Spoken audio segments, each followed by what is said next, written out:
tambahan buat yang lain, jangan lupa itu alamat dompet di daftar periksa Mynet juga dicek secara berkala ya. Karena dulu tuh YouTuber atas nama kalau nggak salah Tarakan Vision itu sempat kehilangan dan dia tidak tahu kehilangannya itu kapan-kapannya. Karena setelah saya kan ada pioner, "Mang review dong," katanya nih, YouTuber ada yang kehilangan. Ya, akhirnya saya simak videonya loh.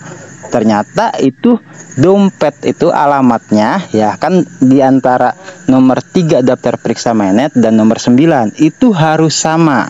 Itu perlu diingat ya gitu. Jadi ya sering-sering lah dicek gitu supaya apa? Supaya ketika ketahuan buru-buru diganti seperti itu. Itu waktu kejadian di seorang YouTubers ya Tarakan Vision itu seperti itu. Jadi dia tuh nggak tahu hilangnya kapan. Nah ternyata setelah saya simak karena permintaan dari pioner di review, oh ternyata daftar periksa Mynetnya itu nomor 3 alamat dompet itu beda dengan daftar periksa nomor 9 alamat dompetnya tuh beda. Seperti itu. Nah alamat dompet siapa? Ya itu alamat dompet pencurinya gitu.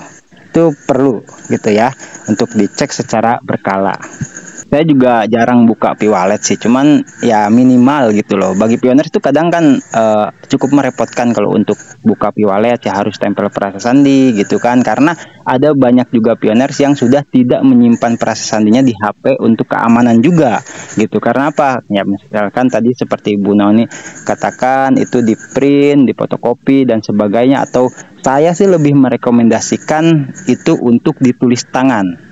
Terus dipastikan itu tidak ada yang salah. Karena apa? Karena saya punya teman itu dari Bekasi namanya Bang Raffi kalau nggak salah. Itu dia lagi belajar hacker dan dia sempat menyampaikan kepada saya katanya di komputer itu ada yang namanya perangkat kecil sekali itu penyadap.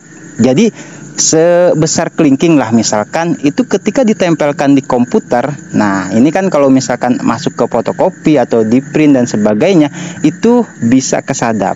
Makanya rekomendasi lebih baik ya, lebih amannya maksudnya itu ditulis tangan saja. Cuman dipastikan jangan sampai ada huruf satupun yang tertinggal dan spasinya juga dong gitu ya. Banyak kejadian pioners, "Mang dompet saya nggak bisa kebuka," katanya seperti itu. Nah ternyata Pak Supendian misalkan dari Bekasi itu juga sama. Ketika menempelkan perasa sandi itu kadang ada spasi otomatis gitu. Nah sebelum kita membuka P-Wallet pastikan di terakhir perasa sandi itu nggak ada spasi. Seperti itu. Banyak kejadian seperti itu saya sampaikan di sini juga banyak pioner yang mendengar ya. Itu penting. Jadi kaget kan. Wah, ada apa nih kok berkali-kali dibuka nggak bisa, ternyata oh iya bener Mang katanya ada spasinya setelah saya tempel itu. Nah, itu karena tempel kan beda dengan tulis mengetik secara manual seperti itu.